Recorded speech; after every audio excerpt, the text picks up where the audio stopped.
আমার বন্ধুরা, আশা করি তোমরা ভালো আছো। Welcome to my channel honours bros.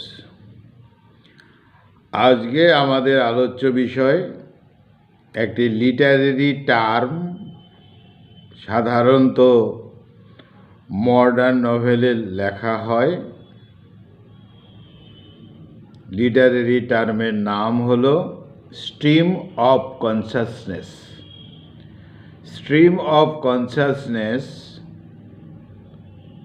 নিয়ে আমাদের আজকে আলোচনা। তাহলে শুরু করা যাক। আজকের আলোচনা স্ট্রিম অফ কনসাসনেস। স্ট্রিম কথাটার মানে আমরা বুঝি স্রোত প্রবাহ। তাহলে স্ট্রিম অফ কনসাসনেস, কনসাসনেস কথাটা সচেতনতা। তাহলে স্ট্রিম অফ কনসাসনেস মানুষের সচেতনতার স্রোত প্রবাহ। যেন বিষয়টা পরিষ্কার হলো না।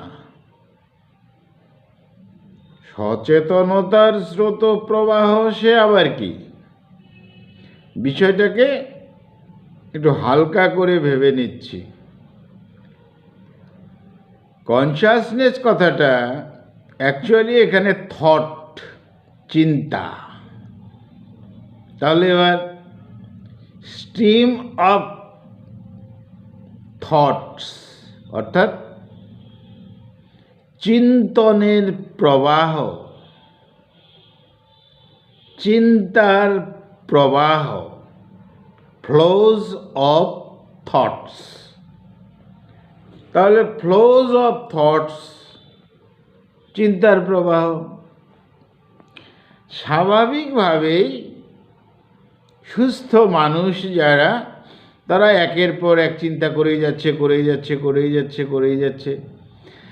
চিন্তা যেন থেমে থাকার নয়, মস্তিষ্ক তার কাজ করেই যাচ্ছে, চিন্তা করেই যাচ্ছে।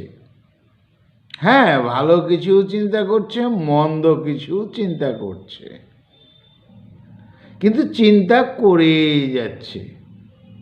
এই চিন্তা আবার বিক্ষিপ্তও হয়। এই শৈশবকালের কথা চিন্তা করলাম, এই যৌবনের কথা চিন্তা করলাম, এই বাল্যকালের কথা চিন্তা করলাম, এই গ্রামের কথা চিন্তা করলাম, এই পাখির কথা চিন্তা করলাম, এই নিজের জীবনের কথা চিন্তা করলাম, নিজের ভবিষ্যতের কথা চিন্তা করলাম। মানে চিন্তা থাকবেই। একটু লক্ষ্য করলেই আমরা বুঝতে পারবো যে চিন্তা সবসময় কাজ করবেই। আর নভেলের মধ্যে চিন্তাটা ঢুকে গেল, অর্থাৎ নভেলের চরিত্রের মধ্যে ঢুকে গেল, নভেলের বিষয়ের মধ্যে ঢুকে গেল। বিশেষ করে মডার্ন পিরিয়ডে এই ধরনের নভেল লেখা হতো। 20th সেঞ্চুরির নভেলগুলো এরকম হতো। স্বাভাবিকভাবে আমরা আগে জানি রাজাদের কাহিনী, রাজকন্যার কাহিনী, রাজপুত্রের কাহিনী, সেগুলো চেঞ্জ হতে এবার সাহিত্যটা এসে গেল মানুষের চিন্তনের। সাধারণ মানুষ যে চিন্তা করছে তার প্রতিফলন এই নভেলের মধ্যে দেখা গেল। এই তো বিষয়। In literature, stream of consciousness is a method of narration. তাহলে সাহিত্যের ক্ষেত্রে স্ট্রিম অফ কনসাসনেস এই টার্মটা মেথড অফ ন্যারেশন অর্থাৎ বর্ণনা পদ্ধতি। এই তো বিষয়। ইট ডেসক্রাইবস দ্য হ্যাপেনিংস, ইহা বর্ণনা করে কি ঘটবে, ঘটনাগুলো ঘটে in the flow of thoughts, চিন্তা প্রবাহের মাধ্যমে, in the mind of the character. অর্থাৎ নভেলের চরিত্রের যে চরিত্র, সেই চরিত্র ব্যক্তির মনে বা ব্রেনে সবসময় একটা চিন্তা প্রবাহ চলছে, আর সেটারই প্রতিফলন নভেলের মধ্যে। আর মনের মধ্যে তো চিন্তা প্রবাহ চলবেই, চলমান, চলছেই। এই হলো বিষয়। অর্থাৎ যেসব আধুনিক নভেলগুলোতে চরিত্রের ক্যারেক্টার্সদের চিন্তার মাধ্যমে তার ঘটনা বর্ণনা চলে, এই তো বিষয়। এই টার্মটা স্ট্রিম অফ কনসিয়াসনেস, এই ফ্রেজটা is used by William James, a psychologist. In his research, The Principles of Psychology, তাহলে উইলিয়াম জেমস মনোবিজ্ঞানী একজন, তিনি একটা রিসার্চ করেছিলেন দ্য প্রিন্সিপালস অফ সাইকোলজি। তখন তিনি এই টার্মটা ব্যবহার করেন, স্ট্রিমস অফ কনসাসনেস, আমাদের চিন্তা প্রবাহমান চলছে। আর সেই বিষয়টা সাহিত্যের মধ্যে, অর্থাৎ নভেলের চরিত্রের মধ্যে ঢুকে গেছে। মানুষের মনে চিন্তা আসবেই অবিরত। চিন্তা থেমে থাকার নয়। আর এটা কেমন? চিন্তা কেমনভাবে আসবে? নদীর জল যেমন প্রবাহমান, চিন্তাটা তেমনভাবেই চলছে একের পর এক। এমন নয় যে নদীর জল খানিক চলছে, আবার গ্যাপ, আবার চলছে, আবার গ্যাপ। না, তা তো হয় না। নদীর জল প্রবাহমান, চিন্তাটাও এরকম প্রবাহমান। আর তার জন্যই বলা হয়েছে স্ট্রিম অফ কনসাসনেস। চিন্তাটা যেমন প্রবাহমান, কার মতো? নদীর জলের মতো।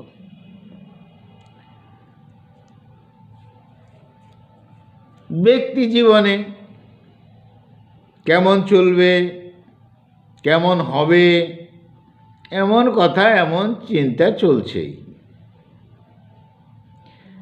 আবার এই স্ট্রিম অফ কনসাসনেসের সাথে আরেকটা কথা জড়িয়ে আছে, তার নাম হলো ইন্টেরিয়র মনোলগ। এটা আবার কি? কিছু কঠিন বিষয় নয়। মনে মনে চিন্তা করা,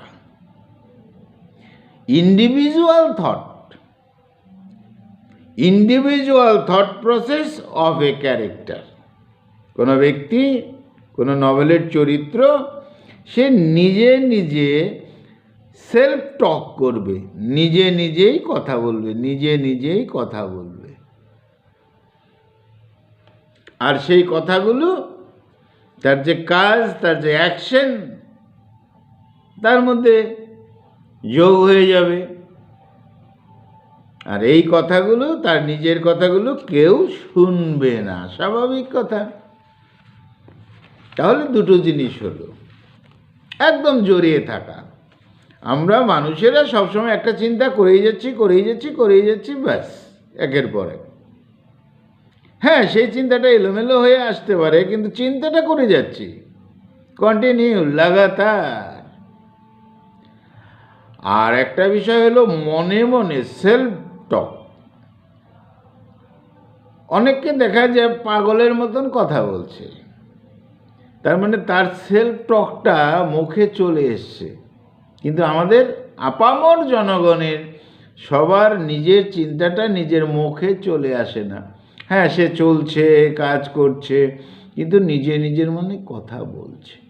এই তো বিষয়। অর্থাৎ এই যে নিজে কথা বলা, নিজে নিজে চিন্তা করা, এই বিষয়গুলো নভেলের মধ্যে ঢুকে গেল। কিভাবে? যে নভেলের যে চরিত্র আছে তারা ওরকম নিজে নিজে চিন্তা করবে, চিন্তা করবে, চিন্তা করবে, নিজে নিজে কথা বলবে, কথা বলবে, কথা বলবে। নভেলের সেই চরিত্রগুলো নভেলের মধ্যে ওরকম কথা বলবে এবং তার দ্বারা ঘটনা সৃষ্টি হবে।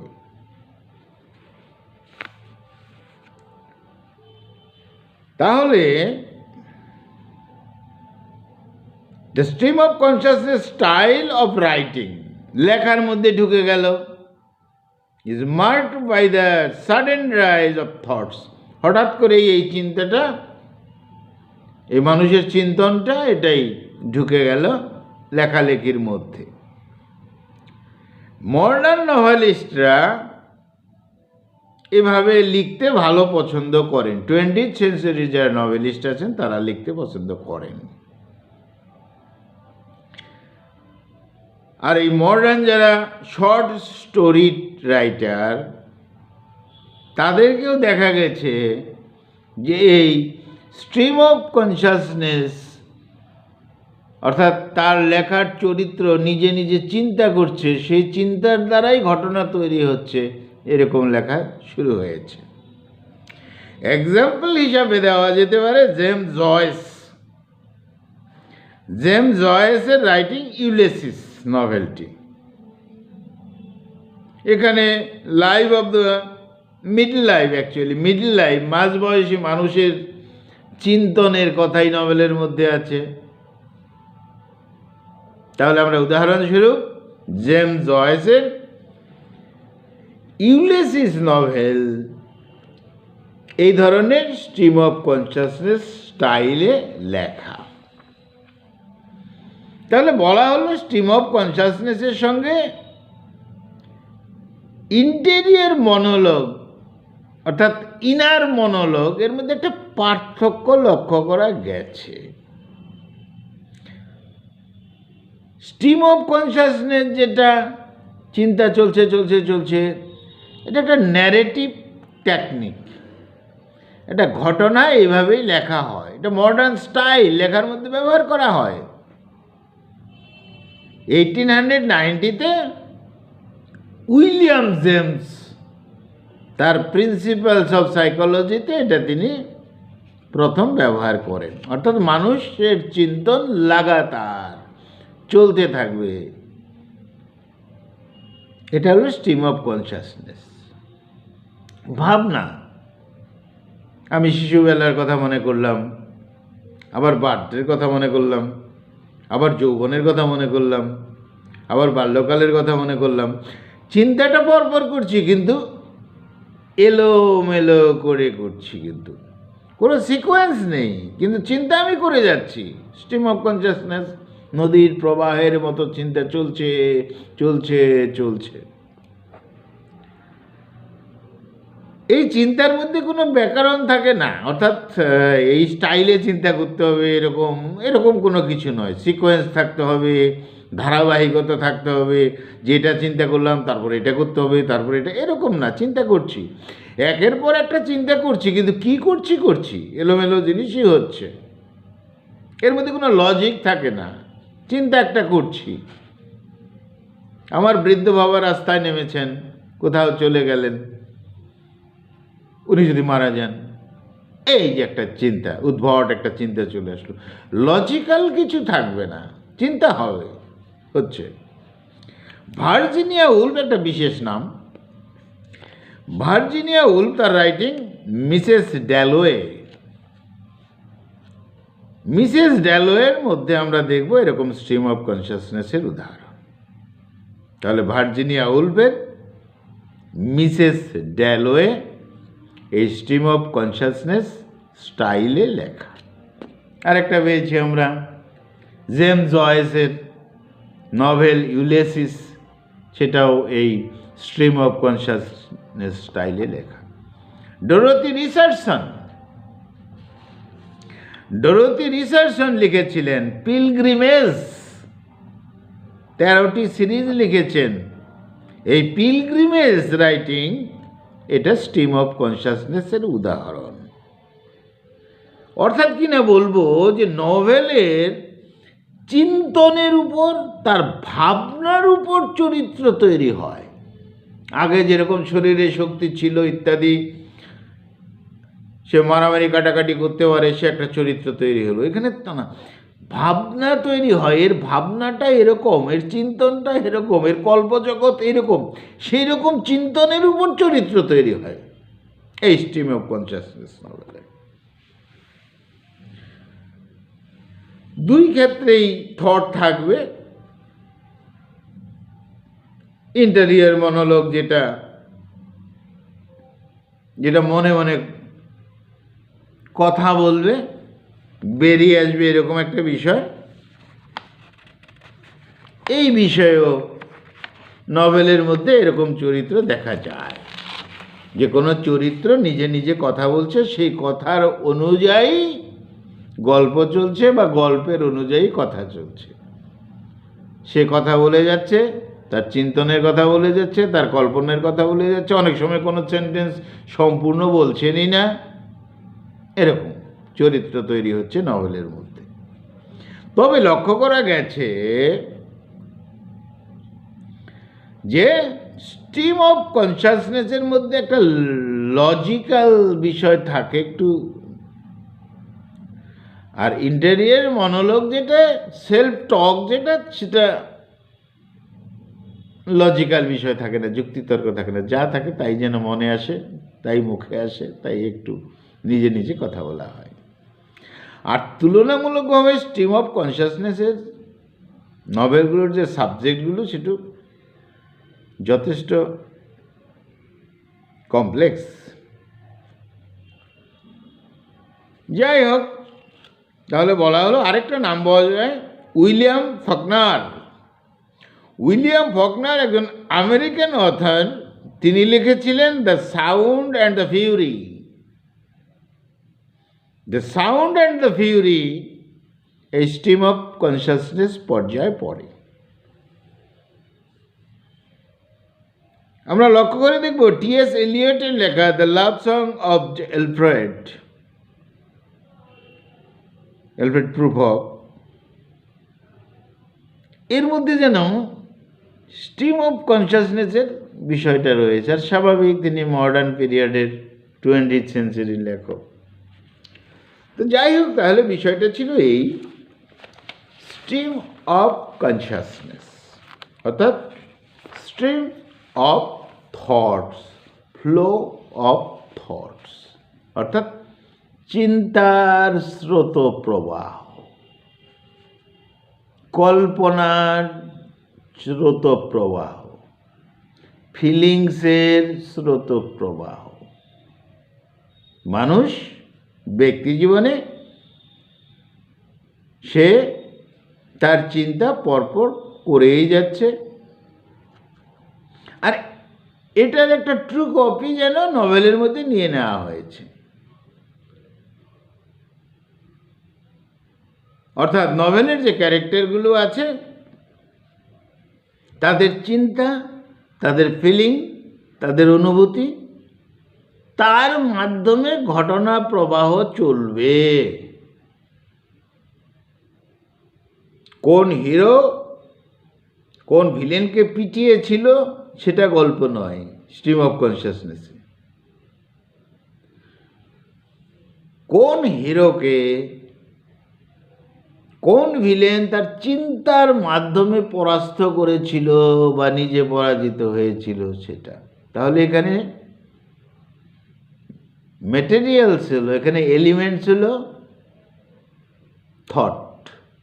থটের মাধ্যমে ঘটনা প্রবাহ চলবে স্ট্রিম অফ কনসাসনেসের মধ্যে।